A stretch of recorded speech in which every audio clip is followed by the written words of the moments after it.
Estimados irmãos espíritas e não espíritas, sejam bem-vindos ao nosso canal. Que a paz de Jesus esteja em nosso coração, favorecendo nosso entendimento acerca da reflexão que faremos hoje sobre o tema Aspectos Preventivos da Obsessão. Dessa forma, saúdo a todos os irmãos do Tabernáculo Espírita Joana d'Arc, na cidade de Gravatá, em Pernambuco. Tomemos por base evangélica para nossa reflexão o Evangelho de Marcos, capítulo 5, lendo no seu versículo 1 o seguinte: E chegaram ao outro lado do mar, à província dos Gadarenos. E saindo do barco, lhe saiu logo ao seu encontro dos sepulcros um homem com espírito imundo. Vamos então aos versículos 9, 12 e 13. No versículo 9 está escrito: E perguntou-lhe Jesus: Qual é o teu nome? E lhe respondeu o espírito, dizendo: Legião é o meu nome, porque somos muitos. E todos aqueles demônios lhe rogaram, dizendo: Manda-nos para aqueles porcos, para que entremos neles. E Jesus logo lhe o permitiu. E saindo aqueles espíritos imundos, entraram nos porcos. E a manada se precipitou por um despenhadeiro no mar. Eram quase 2.000 porcos que afogaram-se no mar. Então, esta é uma passagem extremamente inteligente, importante, interessante, porque trata exatamente do assunto obsessão. Aquela criatura que vai ao encontro de Jesus há muito tempo que sofria pela presença de espíritos obsessores, malfazejos, torturando-lhe a consciência, o corpo físico, a estrutura psíquica. E Jesus, com a sua autoridade moral, enfrenta aqueles espíritos que, inclusive, fazem questão de dizer que não é apenas um, são muitos, uma legião. Mas essa legião reconhece a superioridade moral de Jesus e, de uma forma, digamos, humilde, concorda em sair do homem, mas pede que eles entrem nos porcos, quantidade imensa de porcos, quase 2.000 porcos que estavam ali naquela localidade. E Jesus atende e eles saem do homem, agregam-se aos porcos e os porcos enlouquecidos atiram-se de um despenhadeiro e se afogam no mar. Qual será o objetivo de nossa reflexão? O que pretendemos? Observemos que quando se fala em obsessores e obsidiado, logo se lembra dos médios ostensivos ou não, e de seus embates com os tormentos da obsessão. Sim, porque muitos pensam que possuir a faculdade mediúnica é um privilégio, é uma bênção. Não é. Não é. É inclusive uma forma de resgate que todos temos para com os débitos pretéritos e com a qual nós sofremos bastante. Não é fácil, não é nenhum prêmio, muito pelo contrário. É uma grande oportunidade, mas que traz consigo muitas vezes, dor e sofrimento. Mas hoje nós não iremos refletir sobre o processo obsessivo dos médiuns. Hoje nós devemos refletir sobre o processo obsessivo nas pessoas comuns, que obrigatoriamente não têm desenvolvido a faculdade mediúnica. E que muitas vezes são submetidas a vexatórios tratamentos psiquiátricos, porque são julgadas loucas, quando em realidade o que elas precisam é de um tratamento espiritual. E aqui cabe uma pergunta inicial. O que é mais prático e mais efetivo? A conduta preventiva ou a conduta curativa diante de um mal qualquer? Evidentemente que é a conduta preventiva, porque ela evita que o mal se instale.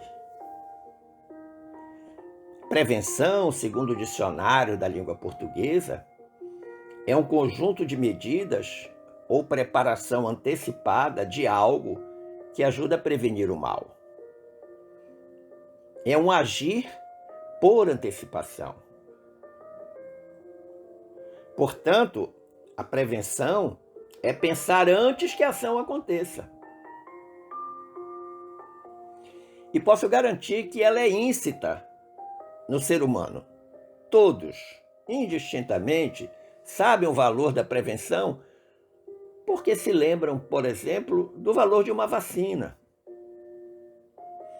Se lembram da importância de não construir a casa na beira de um barranco, de não colocar gasolina perto de fogo.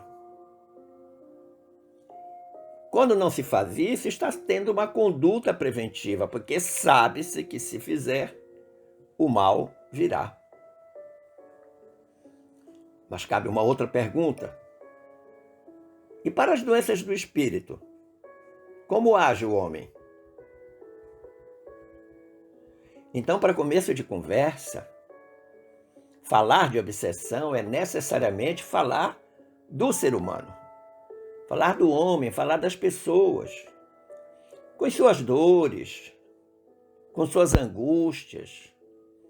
Falar da intimidade das pessoas, a intimidade do espírito. Obsessão é um tema muito estudado, muito discutido, muito falado no movimento espírita, mas que ainda carece de maior e mais profunda atenção, dada a sua natureza interrelacional. Sim, porque a obsessão é um produto de uma relação entre o obsessor e o obsidiado. Observe, meu amigo, minha amiga, que em última análise, o fenômeno obsessivo revela um olhar para o eu, para o self. Tanto do que se convencionou chamar de obsessor, quanto do que se convencionou chamar de obsidiado.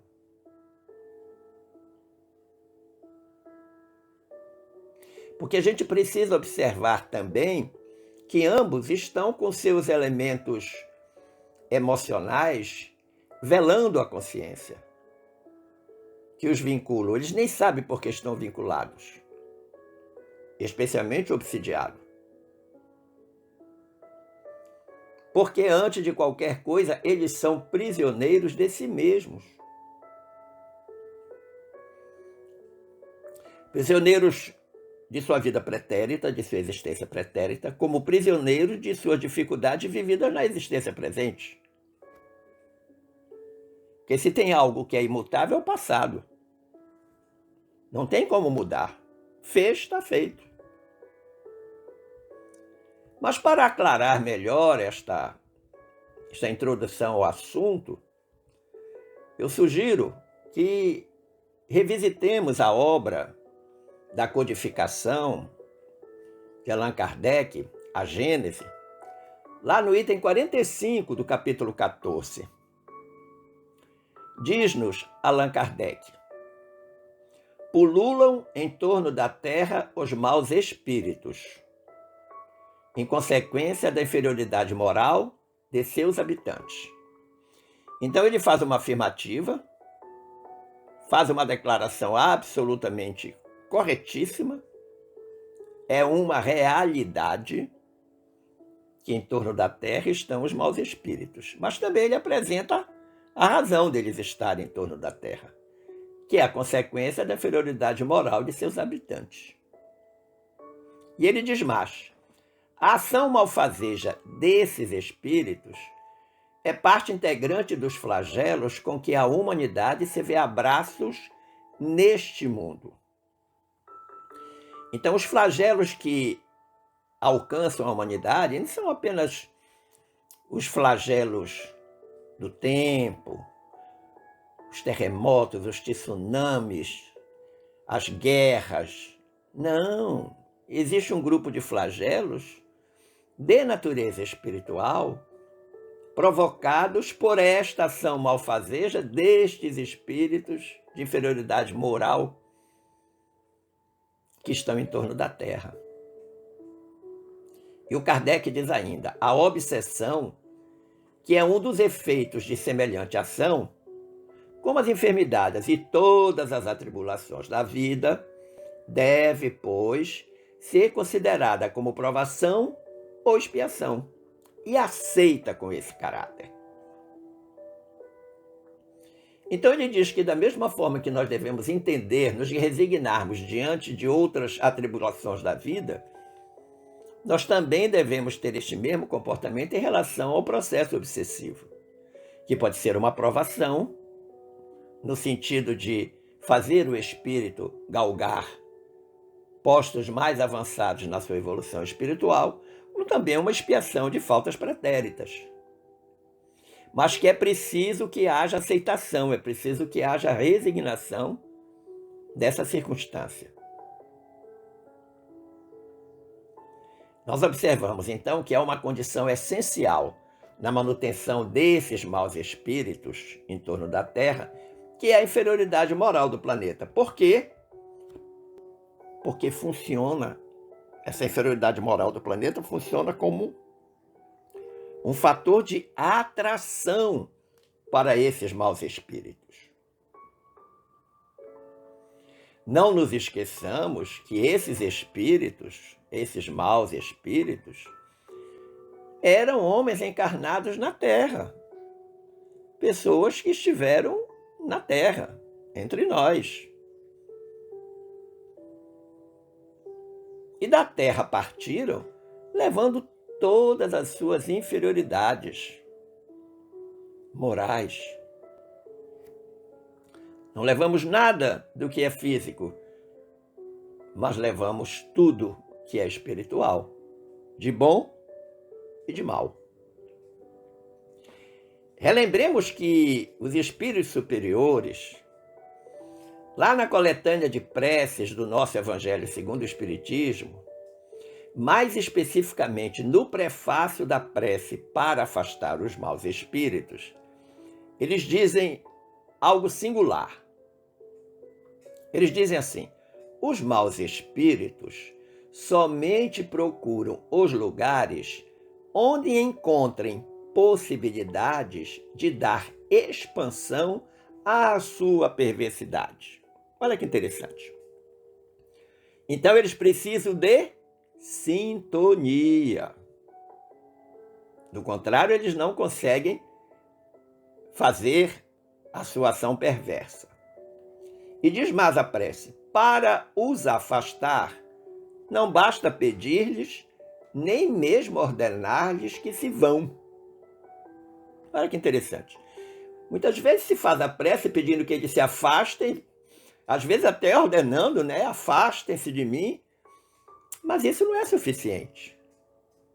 E a prece diz: é preciso que o homem elimine de si o que os atrai. Olha que interessante. O fator de atração, da conexão. E aí a prece apresenta uma uma analogia interessante. Os espíritos superiores disseram: os espíritos maus farejam as chagas da alma, como as moscas farejam as chagas do corpo.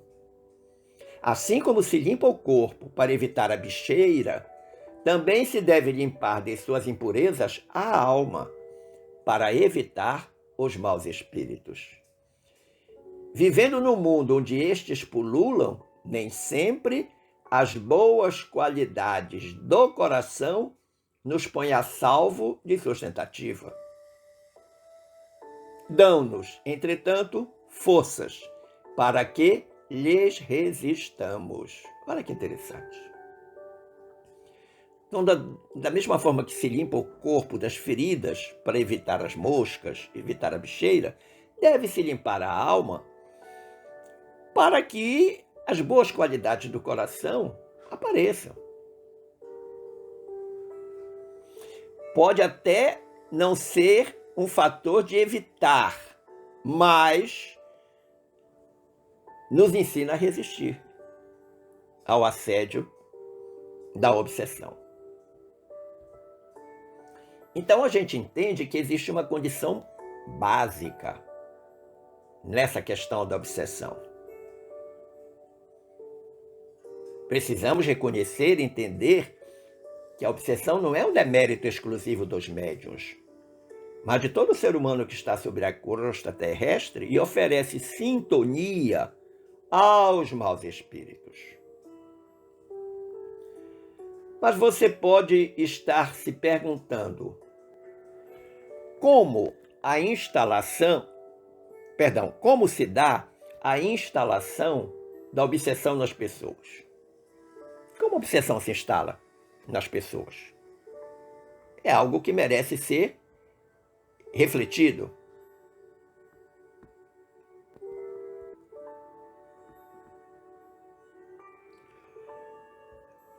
Joana de Ângeles, na resposta da questão 63 da obra Joana de Ângeles Responde, trazida até nós pela pena mediúnica de Divaldo Franco,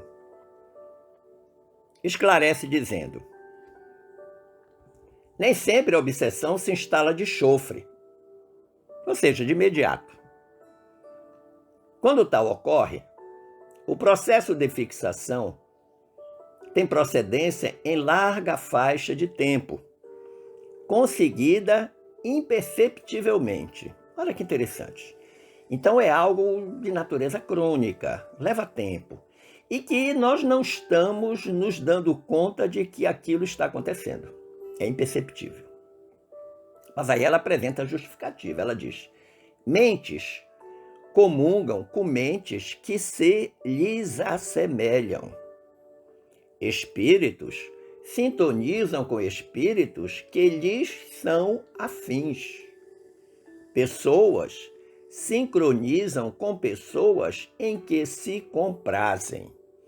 Então, com 3 exemplos bem objetivos, ela manda dizer para a gente: o problema é de sintonia. E ela diz mais: quando se cultiva azedume e se dá guarida a suspeitas, ocorrem colheitas de desespero como de infelicidade. Ou seja, somos nós que criamos o campo propício para que se instale a obsessão.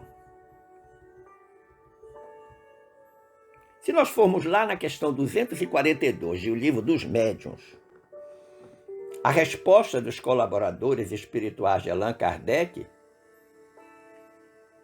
é muito interessante em relação a essa questão da oportunidade da obsessão. Os espíritos superiores disseram: a obsessão é um dos maiores escolhos. Escolho significa perigo, obstáculo, dificuldade. Escolhos da mediunidade e também um dos mais frequentes.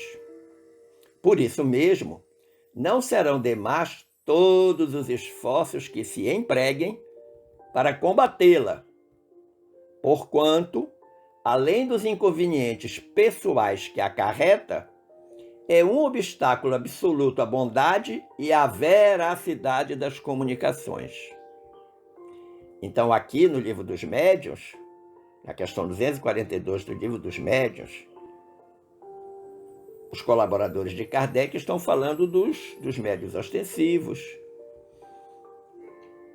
que trabalham nas mediúnicas, e dizendo que, além dos problemas pessoais que a obsessão acarreta, ela ainda impede que o médium atue no campo da bondade e que as comunicações que ele dê sejam verdadeiras.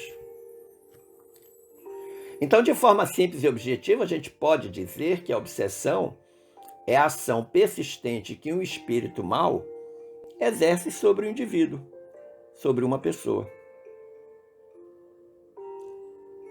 Mas como a palestra é sobre aspectos preventivos da obsessão, vejamos então como é que nós podemos realizar a profilaxia da obsessão.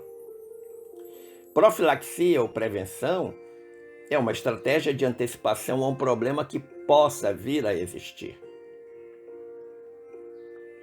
Da mesma forma que podemos realizar medidas profiláticas para a saúde do corpo físico, podemos e devemos realizar tais medidas com vistas à saúde espiritual.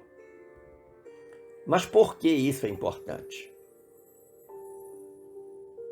Relembremos que todas as vezes que Jesus curava alguém, ele sempre dizia: vai e não peques mais, para que não te suceda o pior. Isso nós lemos no versículo 11 do capítulo 8 do Evangelho de João. Ou seja, Jesus aconselhava as pessoas a mudarem a frequência vibratória, a sintonia, especialmente quando ele curava aqueles ditos endemoniados. E ele mesmo, Jesus, oferecia-se como modelo para essa prática. Ele afirmava: eu sou a porta. Se alguém entrar por mim, salvar-se-á, e entrará, e sairá, e achará pastagens. Versículo 9 do capítulo 10 do Evangelho de João. Ou seja, a mudança da frequência vibratória que permitia a ação dos espíritos malfazejos para a sintonia com Jesus, que se apresenta como a porta, dizendo que quem entrar por ela, entra e sai e achará pastagem, achará a felicidade, a paz, a concórdia. A única profilaxia eficaz contra a obsessão é a do Evangelho. É praticar o bem e ser bom. É encontrar Jesus. O venerando Eurípides Barçanufo, através da pena mediúnica de Divaldo Franco, na obra Sementes de Vida Eterna, mais especificamente no capítulo 50, ele orienta-nos em relação à obsessão, dizendo: através do Evangelho, entretanto, encontramos o antídoto eficiente contra a sua proliferação, o amor. É interessantíssimo isso. Através do Evangelho, entretanto, encontramos o antídoto eficiente contra a sua proliferação. Da obsessão, claro. Que antídoto é esse? O amor. Aquele mesmo que Pedro disse na sua segunda carta, aquele amor que cobre uma multidão de pecados. E mais adiante, Eurípides Barçanufo diz assim: aquele que encontrou Jesus já começou o processo de libertação interior e de desobsessão natural. Portanto, você nem vai precisar passar por um tratamento desobsessivo. Você já faz naturalmente a sua desobsessão quando encontra Jesus.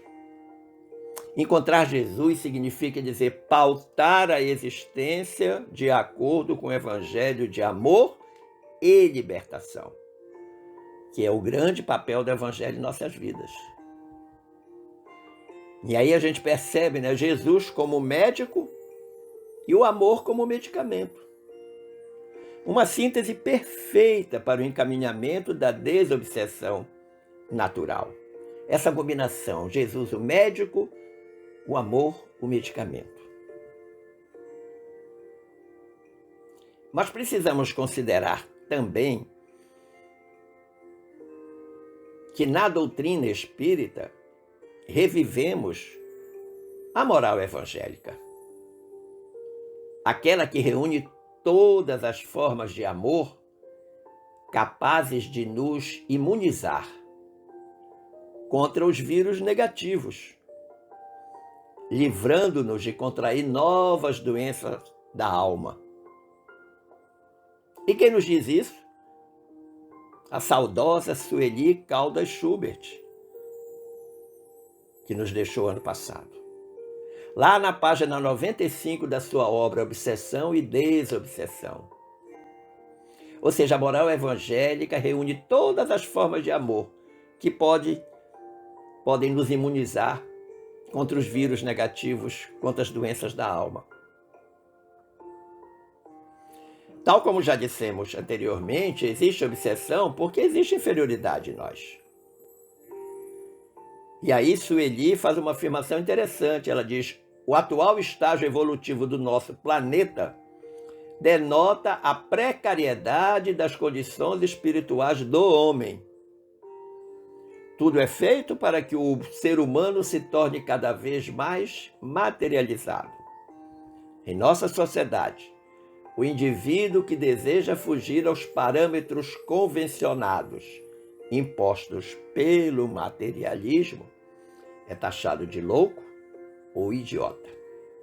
Inverteram-se os valores, tornando-se muito difícil a alguém destoar do que passou a ser a norma.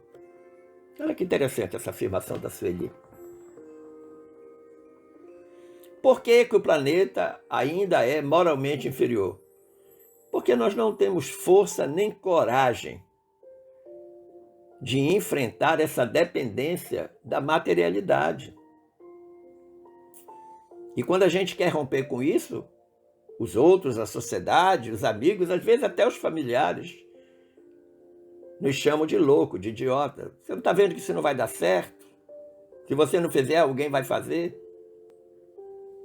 Ou seja, todas as vezes que você quer ir contra esta maré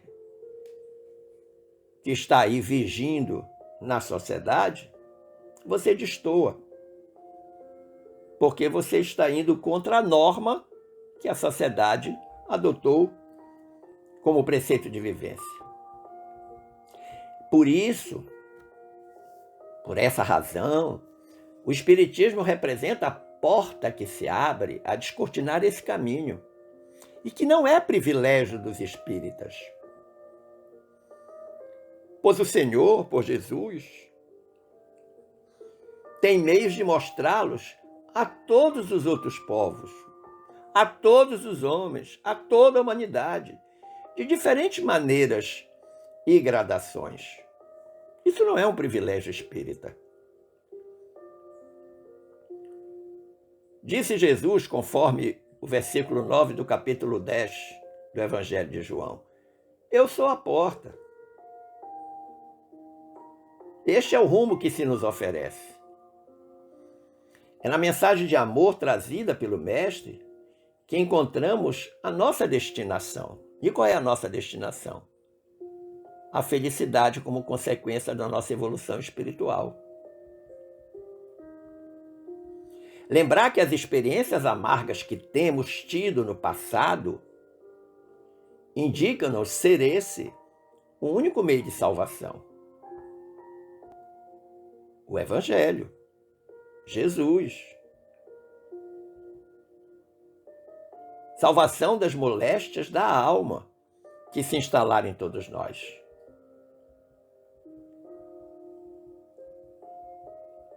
Mas você pode perguntar, qual é a conduta preventiva, então, à obsessão? E eu lhe direi, se o amor é a ferramenta, a caridade é o resultado do emprego dessa ferramenta, nós devemos perceber que há uma ação preliminar que deve preparar o caminho de redenção pelo amor. Então nós já sabemos que o amor é ferramenta, que a caridade é o resultado do emprego dessa ferramenta, do amor. Entretanto, e aí vamos colocar uma conjunção adversativa para dizer que, para se preparar o caminho de redenção pelo amor, que é a ferramenta, nós temos que evitar a todo custo os deslizes morais, com letras maiúsculas, os deslizes morais. E aí nós temos uma luta muito grande pela frente, porque os apelos mundanos são poderosos. Os apelos da materialidade a desviar nossa atenção, a atrair-nos para os modismos da época, são fortes demais. Os sacrifícios que a vida odierna nos impõe são enormes, sem dúvida. Mas devemos nos revestir-nos de coragem e firmeza para resistir às tentações das sombras. Sim, porque são eles, os obsessores, que vão fazer aquela cantilena sutil na nossa psique, para que nós entremos nesse modismo que o mundo material nos oferece. Como ensina-nos a saudosa Sueli, os pesados tributos de dor com que a violência e a permissividade dos costumes nos oneram, o esforço titânico para lutar contra as forças negativas que vêm de fora para dentro e aquelas outras que se movem de dentro para fora, representam para todos nós a arena dos sacrifícios onde fomos colocados para testemunhar a nossa fidelidade ao Cristo. Sensacional. Quando eu estudava e preparava essa reflexão, e me deparei com este aconselhamento e essa reflexão da Sueli, em torno da dificuldade, da dor que a gente passa, por conta dessa permissividade que a gente está aceitando dos costumes, da moralidade, na nossa luta poderosa contra essas forças internas e externas que nos assediam. E como ela diz, isso é a arena dos sacrifícios. E aí eu lembrei dos primeiros cristãos que foram para as arenas dos circos romanos, a arena dos sacrifícios, e testemunharam a favor de Jesus, aceitando o sacrifício com galhardia.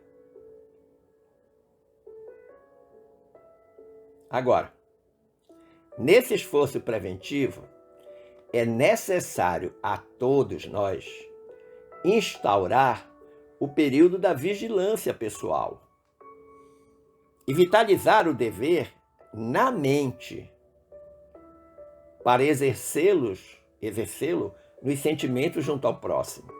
Que dever é esse que devemos vitalizar na mente? A realização da caridade. Uma única palavra, caridade. Então nós vigiamos, fazemos a nossa vigilância pessoal dos pensamentos, das palavras e das ações, e mentalmente nos tornamos proativos para exercer o sentimento de amor ao próximo na realização da caridade. Mas ao lado desse esforço espiritual, somam-se, perdão, o que denomino de estratégias coadjuvantes. E de onde eu fui tirar essa ideia? Lendo a página 136 da obra Tormentos da Obsessão, de Manuel Filomeno de Miranda e de Valdo Franco. Quando Filomeno diz: quando o indivíduo se envolve com qualquer tipo de trabalho ou responsabilidade edificante, concentra-se na sua execução e mantém-se atento aos objetivos delineados. Então, a primeira parte da fala dele é singular. Na hora que nós nos envolvemos com alguma coisa que é edificante, a gente está ligado, está orientado, vocacionado, preocupado com a execução. E mantemos claramente que objetivos nós delineamos para serem atingidos. E ele diz: naturalmente estimulados pela ação mental saudável, os neurônios produzem enzimas carregadas de energia, que, à semelhança de fótons especializados, produzem harmonia vibratória nos neurotransmissores, proporcionando reequilíbrio. E aí, em negrito e em caixa alta, eu coloquei o que disse o Filomeno: o mesmo milagre produz a oração. Olha que interessante. Quando nós estamos proativos para uma ação edificante, nós estamos mentalmente saudáveis, nós vamos produzir enzimas cheias de energia, que ele faz uma comparação com fótons especializados. E aí, essa energia traz uma harmonia vibratória nos nossos neurotransmissores. E a gente fica completamente reequilibrado. E ele diz que nós podemos encontrar esta circunstância também quando oramos. E que ele, inclusive, chama de milagre. Ele diz: o mesmo milagre produz a oração. De onde se conclui que diferentes atividades poderão contribuir para a manutenção da mente ocupada, de uma sintonia mais crística. E aí eu me permito destacar, em primeiro lugar, a realização do Evangelho no lar.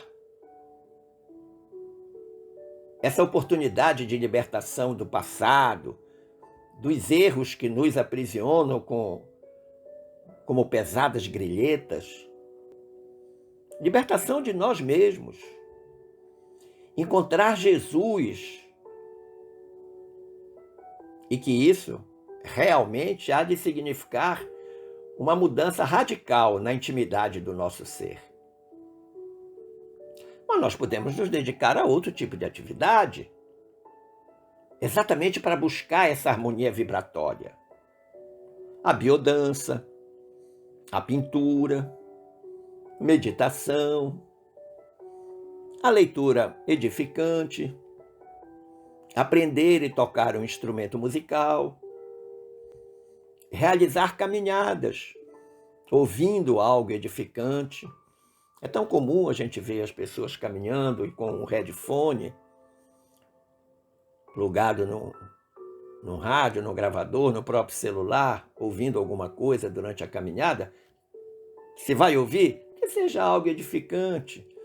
Porque simultaneamente você, na caminhada, você está movendo o corpo físico, a estrutura muscular, está também movendo a sua psique, o seu corpo espiritual. Conclusivamente, nós podemos dizer que a ação do pensamento otimista e sadiamente operante, o labor fraternal da solidariedade, a preocupação edificante em favor do próximo, os serviços humílimos ou grandiosos a benefício dos outros, e o interesse honesto pelo bem-estar alheio constituem a terapia preventiva e curadora contra a obsessão.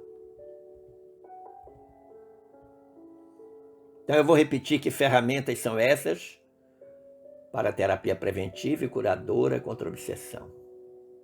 O pensamento otimista e sadiamente operante. O bom pensamento. O labor fraternal de solidariedade, trabalhar em favor do próximo. Preocupação edificante em relação a esse próximo. Serviços simples, humildes ou grandiosos a favor do próximo ou em favor do próximo. E interesse honesto pelo bem-estar alheio. Em suma, tudo voltado para o próximo, no qual o grande beneficiado antes do próximo somos nós mesmos. Porque se tem alguma coisa que espírito obsessor detesta, é a prática da caridade, a oração operante. Agradecendo o carinho da atenção e das boas vibrações dispensadas, eu desejo que fiquemos todos em paz com Jesus. Um forte abraço.